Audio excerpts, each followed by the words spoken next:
오늘 우리에게 주신 하나님 말씀은 구약 성경 에스더서 4장 1절에서 17절까지의 말씀인데요. 여러분 오늘은 평소와 달리 말씀을 읽지 않고 우리 스스로 말씀을 묵상해 가는 시간을 한번 가져보려고 합니다. 혹시 들어오면서 주보와 펜을 다 받았을까요? 나 아직 못 받았다. 제이 못 받아요. 도영이 못 받아. 손 내리고. 여기 못 받은 친구들이 있네요. 앞에서 좀 나눠주세요. 지금부터 말씀을 읽을 건데요. 어떻게 할 거냐면 안내 가이드가 있습니다. 한번 넘겨주시겠어요? 이 가이드를 따라서 밑줄을 긋기도 하고 물결을 치기도 하고 또 핵심이 되는 포인트에는 별표도 치면서 한번 이 시간 하나님의 말씀을 함께 읽겠습니다. 거의 다 읽은 것 같네요. 거기까지 할까요? 자, 그만. 여러분 이 시간 이 눈으로 묵상을 쭉 했다면 한 구절만 우리가 입으로 흡독하고 나서 말씀을 나누도록 하겠습니다. 오늘 무슨 말씀을 띄워주시겠어요? 우리 16절 말씀 한 구절만 한 목소리로 읽겠습니다. 시작! 어서 산에 있는 할 사람들을 모시고 나를 위하여 금식하게 하십시오. 사흘 동안은 밤낮 없이도 말도 말게 하십시오. 나와 내 시녀들도 그렇게 금식하겠습니다. 그렇게 하고 난 다음에는 몸을 없애라로 내가 임금님께 나아가겠습니다. 그러다가 죽으면 죽으렵니다. 아멘. 하나님의 말씀입니다. 여러분, 우리는 종종 계획표를 작성합니다. 지난해 연말에서 새해로 넘어갈 때도 계획표를 작성한 적이 있죠. 그리고 시험을 앞둘 때에도 이 스크린에 보이는 사진과 같이 계획을 세울 때가 있어요. 그리고 그 위에다 이런 문구들을 보통 쓰죠. 하면 된다. 안 된다 뭐예요? 하면 된다. 이런 문구들을 많이 쓰죠. 하지만 뜻대로 되던가요? 하면 된다고 생각하고 계획을 작성했는데 내가 목표했던 대로 잘 이루어져 가고 있나요? 아무리 열심히 노력해도 뜻대로 되지 않는 경우들이 참 많은 것 같아요. 우리 신앙생활도 비슷합니다. 우리는 교회에서 이런 말 흔히 들어요. 예수님 잘 믿으면 복 받는다. 교회 열심히 다니면 네가 하는 일이 술술 풀릴 거야. 이런 얘기 들어봤을 겁니다. 들어본 사람? 감사합니다. 주한이가 적극적이어가지고 참 기분이 좋아요. 우리가 이런 이야기 한 번쯤은 들어봤을 거예요. 손을 안 들어본 친구들도 잘 기억을 더듬어 보면 선생님들이 한 번쯤은 이야기해 줬을 겁니다. 물론 이 말이 틀린 말은 아니에요. 하지만 여러분, 실제로 그렇지 않은 순간들도 참 많습니다. 교회를 열심히 다니고 하나님이 기뻐하시는 대로 살아가는데도 불구하고 우리의 인생 가운데 어려운 일들, 힘든 일들이 찾아올 때가 있어요. 오늘 우리가 읽은 이 말씀 속에서도 바로 이 같은 상황을 다루고 있습니다. 본문에 등장하는 모르드게라는 사람이 나오는데 이 사람은 하나님을 진심으로 사랑하는 사람이었어요. 그뿐인가요? 하나님이 말씀하시는 것이 있다면 그 말씀대로 살아가고자 고군분투했던 사람이 바로 이 모르드게입니다. 그런데 그의 인생을 보면 우리가 흔히 기대하는 것과는 다른 모습을 발견하게 돼요.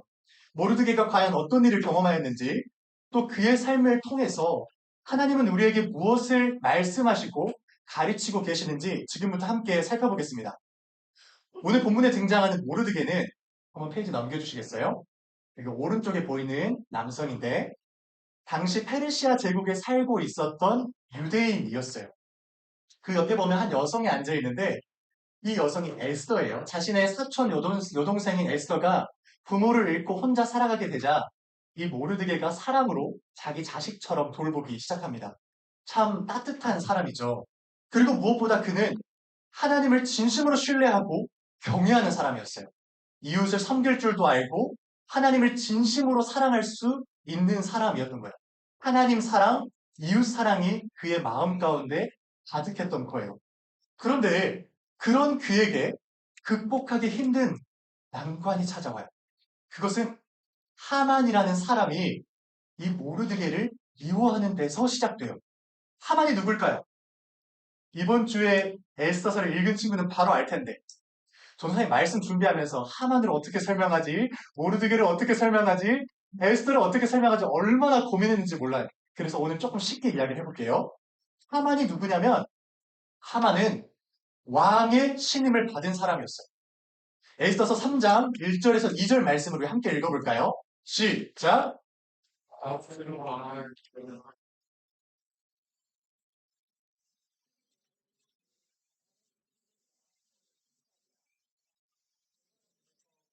시작! 하만이 드나들 때마다 무릎 꿇어 엎드려 보세요. 이 말씀을 보면 페르시아 제국의 왕인 아하수에로 왕이 하만이라는 사람을 모든 대신들 위에 세웠다고 말하고 있어요. 그 자리가 얼마나 높았으면 모든 신하들이 하만이 드나들 때마다 엎드려 절을 했다고 기록하고 있어요. 그러니까 오늘날로 말하면 이 하만이라는 사람은 이 나라 전체를 다스리는 총리급 인물이었던 것 같아요. 나라의 실질적인 권력을 쥐고 있고 자신이 원하면 무엇이든지 할 수 있는 사람이 바로 이 하만이었던 것 같습니다. 그런데 오늘 본문 속에 등장하는 모르드게가 이 하만에게 절을 하지 않는 겁니다. 나라의 실질적인 권력자가 앞에 있고 주변에 있는 모든 사람들이 그 사람에게 엎드려 절하는데 모르드게만큼은 유일하게 그에게 절을 하지 않는 거예요. 이거 속된 말로 미친 거 아니에요? 주변 사람들 다 절하고 있는데 혼자서 절을 하지 않고 딱 자세를 지키는 거예요. 여러분 오늘날에도 힘 있는 사람에게 잘못 지키면 인생이 힘들어진다는 이야기를 종종 합니다. 그렇죠? 여러분들 친구 관계 속에서도 조금 힘 있는 캐릭터를 잘못 건드리면 인생이 힘들어지잖아요. 그런데 지금 이 이야기는 지금으로부터 약 2500년 전에 있었던 이야기예요. 그 당시 권력자에게 잘못 지키면 인생이 힘들어지는 수준에서 그치는 것이 아니라 반드시 죽임을 당했을 거예요. 그렇다면 우린 여기서 질문이 생기겠죠. 모르드게는 왜 그렇게 무모한 행동을 하고 있을까? 도대체 어떤 이유 때문에 이렇게 위험한 행동을 감수하면서 보여주고 있는 것일까? 이런 질문이 생길 겁니다. 그 답은 우리가 조금 전에 읽었던 에스더서 3장 1절에서 2절 말씀에 나와 있는데 포인트를 한번 주시겠어요? 2절 말씀을 보면 모든 사람이 하만에게 꿇어 엎드려 절을 했다고 기록하고 있어요. 그런데 여기서 꿇어 엎드려 절하다라는 동사에 주목해 볼 필요가 있습니다. 이 단어를 원문에서 보면 카라라는 단어로 기록되어 있어요. 여러분 카라 아나요? 전도사님 시절에는 카라라는 걸그룹이 굉장히 인기가 많았었는데 아이돌이 이 카라가 엎드려 절하다는 뜻을 가지고 있어서 굉장히 마음이 불편했었거든요. 저만 공감을 하고 있죠. 이럴 줄 알았어요. 성경에서는 이 카라라는 단어를 사용할 때 단순히 예를 갖추는 것을 넘어서서 잘 들으세요. 신적인 대상에게 예배하듯이 절하는 것을 말해요. 성경에서는 이 단어를 사용할 때 바로 그러한 때에만 사용을 하고 있습니다. 그러니까 모르드게라는 이 사람은 나는 하나님 외에는 그 어떤 대상에게도 예배하듯이 절하지 않겠다고 다짐한 사람이었는데 그 사람이 하만에게 절할 수 있었을까요? 없었을 거예요. 결코 그렇게 행동하지 못했을 겁니다. 그래서 하만이 아무리 높은 직책을 가지고 있고 나라에서 제2인자라고 불릴지라도 그는 예배하듯이 하만에게 절을 할 수 없었던 거예요.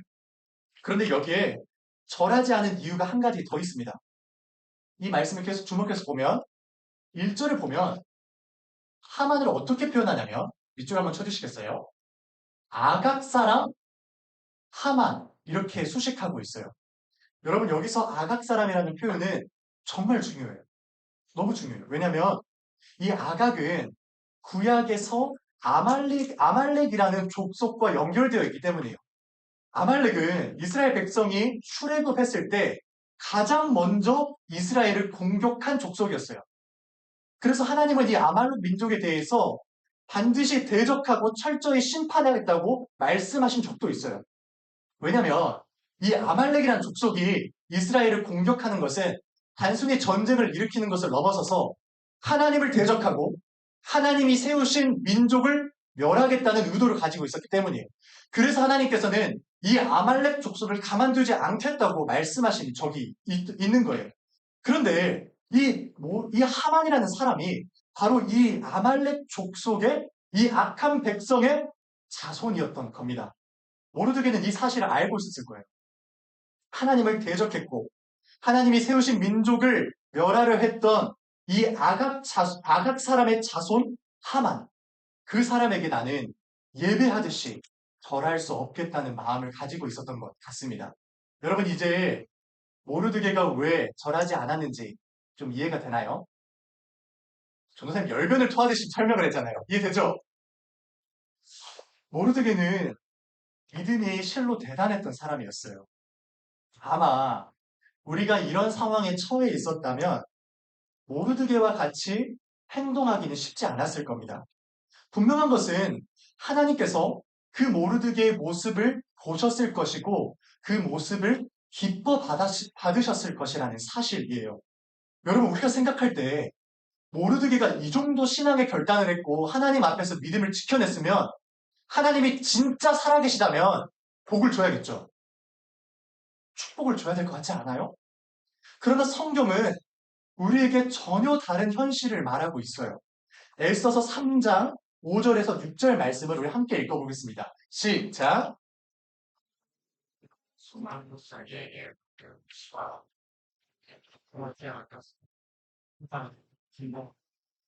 더욱이 모르드게가 어디 민족인지를 알고서는 하만은 모르드게의 한 사람만을 죽이는 것은 너무 가볍다고 생각하였다.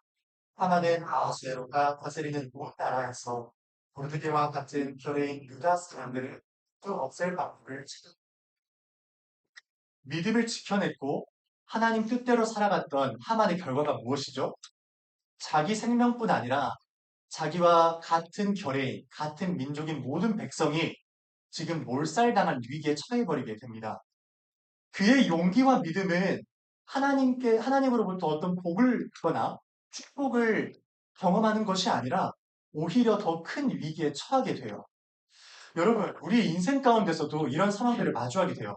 내가 교회를 정말 열심히 다녔는데, 예배를 진심으로 드렸는데, 하나님을 위해서라면 뭐라도 하고 싶다는 마음을 가졌었는데, 그리고 그렇게 살아냈는데, 우리의 인생 가운데 어려움이 찾아오잖아요? 그러면 진짜 하나님 살아계실까?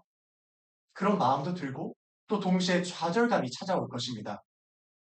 하나님이 나와 함께 하신다고 전도사님이 내 선생님이 그렇게 말씀하셨는데 내가 하나님 진짜 사랑하고 하나님 말씀대로 살아갔는데 왜 내 인생은 이 모양 이 꼴이지? 하나님이 진짜 살아계시다면 나를 도와주셔야 되지 않은가? 왜 하나님 가만히 계시지? 하나님 뭐하고 계시지? 이런 분노가 생기기도 하고 좌절감과 낙담과 우울한 마음들이 우리의 마음 가운데 찾아올 수 있다고요. 여러분, 우리가 하나님을 진심으로 믿어도 교회를 열심히 다녀도 어려운 상황이 생길 수 있습니다. 그렇지만 여러분 이때 우리가 주목해 볼 것이 있어요. 정말 중요한 사실이 있어요. 그것은 이러한 어려움이 우리 인생 가운데 찾아왔을 때 잘 들으세요. 우리가 어떻게 반응해야 되는가입니다. 이러한 어려움이 우리 인생에 찾아왔을 때 우리가 어떻게 반응해야 되는지가 정말 중요한 사실이에요. 그러면 살펴봐야겠죠. 모르드게가 어떻게 반응했는지. 1절 말씀을 함께 읽겠습니다. 시작.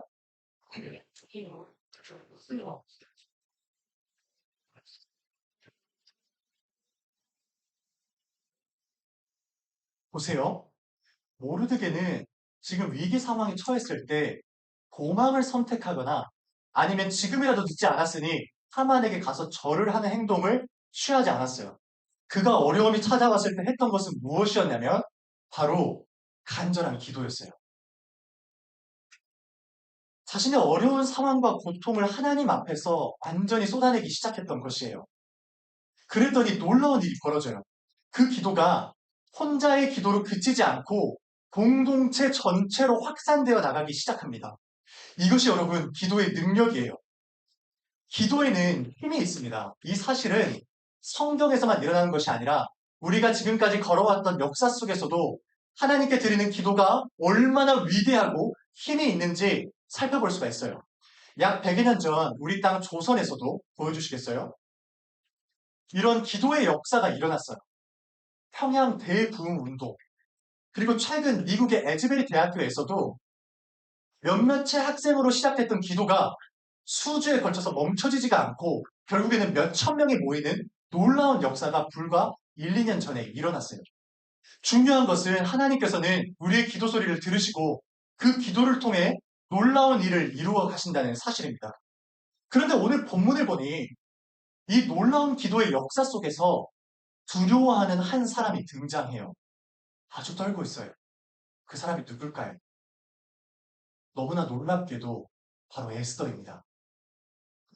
하나님께서 이 모르드게의 기도를 통해서 온 민족이 기도하게 되는 놀라운 일을 경험하게 하시고 지금 온 민족이 하나님만을 바라보는 정말 눈뜨고 믿을 수 없는 그런 상황들이 눈앞에서 펼쳐지고 있어요. 그런데 그런 상황 속에서 에스더라는 한 사람은 두려워하고 있어요. 왜요? 왜 두려워할까요? 하나님의 역사하심이 지금 눈앞에서 펼쳐지는데도 왜 에스더는 두려워하고 있을까요? 그것은 현실을 봤기 때문입니다. 우리 본문 4절과 11절 말씀을 함께 읽겠습니다. 시작! 왕후는 크게 충격을 받았다. 임금님이 부르시지 않는데 안뜰로 들어가서 왕에게 그만가는 중에 남자든지 여자든지 모두 사형으로 다스리도록 되어 있습니다. 그런데 임금님이 나를 부르지 않으신 지가 벌써 30일이나 되었습니다. 이 말씀을 보면 당시 페르시아 제국법에 따르면 왕이 부르지 않은 사람이 왕 앞에 나아갔을 때 죽임을 당했어요. 그러니까 에스더는 왕후였지만, 그래서 왕으로서 우리 민족을 살려달라고 애원할 수 있는 위치에 있었지만, 왕이 부르지 않은 상황에서 그에게 나아갔다가는 죽임을 당할 수 있는 상황이었던 거예요. 그런 현실 속에 있는 것입니다. 그렇다 보니 그녀가 하나님의 일하심을 보고 있으면서도 실질적인 현실 앞에서 두려워하면서 떨게 된 것이에요. 여러분, 이 모습이 우리의 모습과 같지 않나요? 우리가 하나님을 믿고 교회를 열심히 다녀도 현실의 문제가 커 보일 때가 있어요. 그때 우리는 하나님보다 더 큰 현실을 마주하면서 두려워합니다. 에스더처럼 떠는 거예요. 그래서 아무리 하나님을 믿어도 그 현실의 벽을 넘어가지 못하는 우리의 모습을 마주할 때가 있습니다. 하나님을 믿긴 하지만 지금 이 상황은 현실적으로 도무지 안 될 것 같아. 우리 이런 말 한 번쯤 해보잖아요. 그러나 여러분 기억하십시오. 우리의 신앙의 빛이 바라는 순간은 인생이 평탄할 때가 아니라 내 삶이 어렵고 힘든 순간입니다. 내가 가지고 있는 신앙이, 내가 가지고 있는 믿음이 진짜인지 드러나는 순간은 바로 현실의 벽 앞에 섰을 때예요. 그때 여러분들의 신앙이 빛을 발하는 것이에요. 이제 두려워하는 에스더에게 모르드게가 어떤 말을 하는지 주목해보고 말씀을 마칠게요. 오늘 굉장히 전도사님이 재밌는 이야기를 안 하고 힘든 시간인데 주목해서 잘 듣고 있네요. 너무 고마워요. 거의 다 왔어요. 끝입니다. 모르드게는 두려워하고 있는 에스더에게 이렇게 말했어요. 우리 13절, 14절 말씀을 읽어볼까요? 시작! 왕후께서는 궁궐에 계시다고 하여 모든 유다 사람이 겪는 재난을 피할 수 있다고 생각하시니까 입을 다물고 계시면 유다 사람들은 다른 곳에서라도 도움을 얻어서 마침내는 구원을 받고 살아날 것이지만 왕후는 남의 집안을 멸망할 것입니다.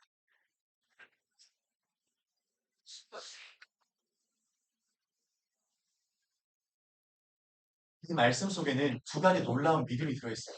보여주시겠어요? 첫 번째는 하나님은 반드시 일하신다라는 의미가 들어있어요. 여러분 에스더서를 한번 읽어보세요. 쭉. 그러면 하나님이라는 단어가 등장하지 않아요. 하나님이 없는 것처럼 느껴져요. 이 어려운 현실 속에서 도대체 주님은 어디 계실까? 주님은 우리의 상황을 알고 계실까? 나의 기도 소리를 들으실까? 이런 의문이 생겨요. 그런데 이 모르드게의 고백 속에서 드러나는 첫 번째 진리는 하나님은 우리와 함께 하시고 반드시 일하신다는 사실입니다. 그리고 또 하나는 하나님께서는 지금 이 자리에 나를 두신 이유가 있다는 거예요. 내가 생각할 때 이 어려움이 나에게 굳이 필요하지 않고 왜 하나님이 나에게 이런 어려움을 주셨을까? 도무지 이해하기 어렵지만 하나님께서 이 자리에 나를 두신 이유는 반드시 있어요. 여러분들이 이 모르드게의 신앙의 고백을 믿을 수 있어야 됩니다. 에스더는 이 모르드게의 말을 듣자마자 그 마음속의 두려움이 갑자기 용기로 바뀌어요. 깊이 깨달음을 얻은 거예요. 영적인 깨달음을 얻게 된 거예요. 여러분, 모르드게가 이렇게 놀라운 말을 할 수 있었던 이유가 뭔지 알아요? 모르드게는 기도의 사람이었기 때문이에요. 기도하는 사람은 하나님의 마음을 반드시 느끼게 되어 있어요. 우리가 전도사님 지금 제자 훈련을 지난주로 해서 마쳤는데 전도사님 얘기 안 한다 했다 갑자기 얘기해서 미안해요. 꼭 얘기해야 될 것 같아요. 지난주에 이제 기도에 대한 이야기를 하게 됐어요. 그 말씀을 살피면서 요한복음 말씀 살펴보면서 우리는 가지이고 나무 대신 예수님께 붙어 있을 때 주님의 마음을 느낄 수 있다는 이야기를 나눴어요.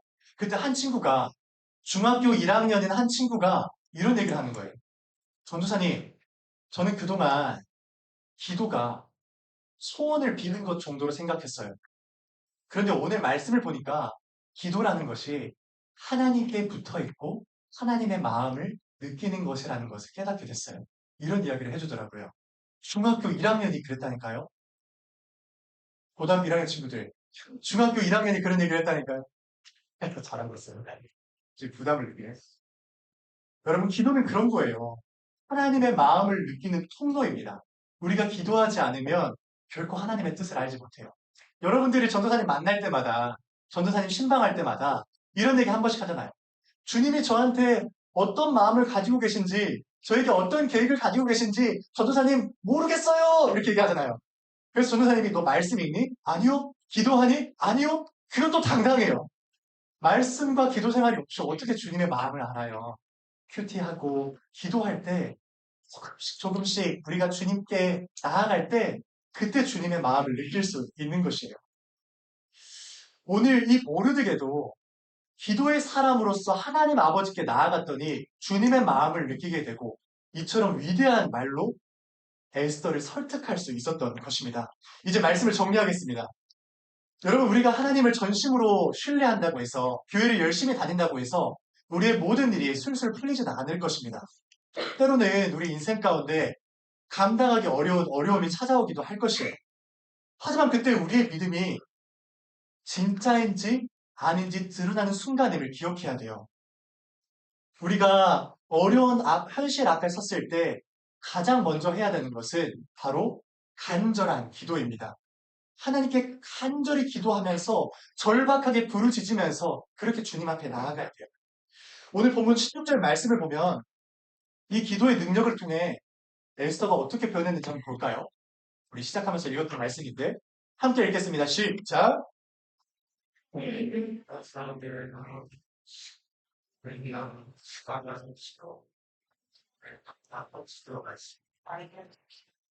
아마 내 시간들도 그렇게 시작하겠습니다. 그렇게 하고 난 다음에는 법을 공지무서라도 내가 임금님께 나아가겠습니다. 그러다가 죽으면 죽어요. 보세요. 그렇게 두려워하던 에스더가, 그렇게 떨던 에스더가 기도의 능력을 경험했더니 새로운 사람으로 변화되게 됩니다. 이전에 가지고 있었던 두려움, 현실 앞에서 망설이고 주저했던 모습은 온전히 사라지고 담대하게 죽으면 죽으렵니다. 이런 각오로 인생을 살아가게 돼요. 왜요? 하나님이 나와 함께 하신다는 사실을 에스더는 깨달았거든요. 여러분, 우리의 인생 가운데 어려움이 찾아올 때 하나님이 계시지 않는 것처럼 느껴질 때가 있어요. 그때 여러분 꼭 기도하시길 바래요. 간절한 기도로 주님 앞에 나아가잖아요. 그러면 하나님이 살아계신다는 사실을 분명히 발견하게 될 것입니다. 이번 새로운 한 주 우리 모두가 기도의 사람이 되었으면 좋겠어요. 하나님 앞에 간절한 기도로 그렇게 절박한 심정으로 주님 앞에 나아가는 저와 여러분 모두가 되시기를 주님의 이름으로 축복합니다. 함께 찬양하실까요?